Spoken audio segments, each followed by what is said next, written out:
Саламатсыздар ма оқушылар, қалдарыңыз қалай?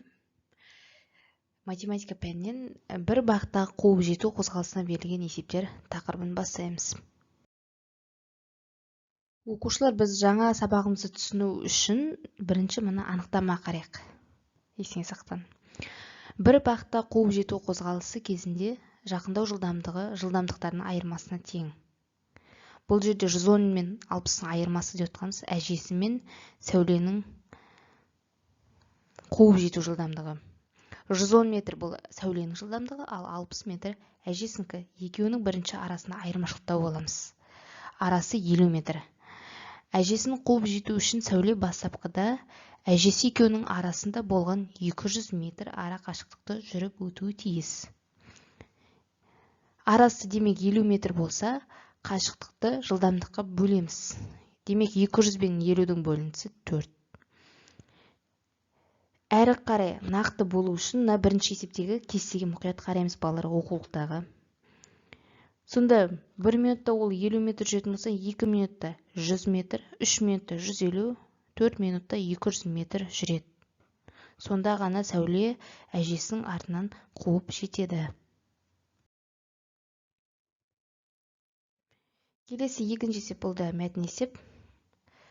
Болат пен Серіктің үйлерінің арасы 160 метр. Олар мектепке қарай бір уақытта үйден шығады. Серік минутына 100 метр жүрсе, ал Болат Серікті қуып жету үшін минутына 120 метр жылдамдықпен жүрді. Неше минуттан кейін Болат Серікті қуып жетеді?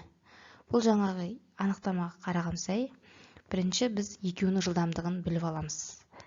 Арақашықтық белгілі. Мұнда да дәл солай уақытты табу керек. Уақытты табу үшін барлық арақашықтықтан екеуінің айырмасын бөлеміз. Сонда 160 пен 20-ның бөлінісі 8-ге тең. 8 минуттан кейін Болат Серікті қуып жетеді. Есепті жазып аламыз балалар. Келесі үшінші тапсырмада.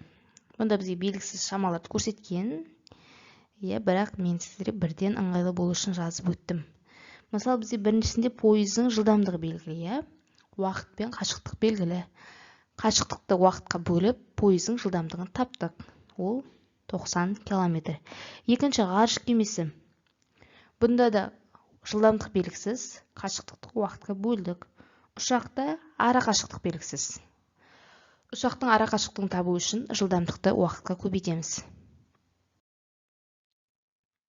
Келесі 5-ші тапсырма бұл теңдеулер. Күрделі теңдеу. Күрделі теңдеуді шешу үшін әуелі жай теңдеуге айналдырып аламыз. Ол үшін бірінші бағанды дәл солай көшіріп аламыз. X қосу 45, азайту 3540-ты жазып аламыз. Сосын аны бөлуді орындаймыз. 4000 бөлу 80-ді. 50 шығады. Теңдеудің бер жағына өткенде ол қосуға айналады. Яғни 50 қосу 3540 болады. Сонда бұл жерде X деп отқанымыз 3545-ке тең. Орнына қойып тексереміз оқушылар. 3545 пен 45-тің қосындысы 3590. Одан 3540-ты азайтамыз. Екінші есепте дәл солай, екінші теңдеуде де n-ді табу керек. Ол үшін жаңағыдай 1234 қосу n-ді жазып аламыз. Ана қосу азайту болып өзгеріп кетеді. Бұл жерде белгісіз сан 49367. Теңдікте қалып қойған сан.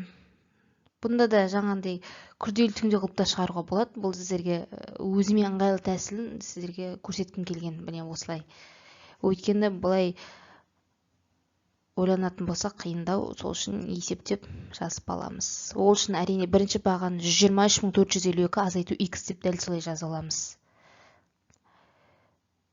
890773 бөлу, ені мына жақшаның ішін орындаймыз.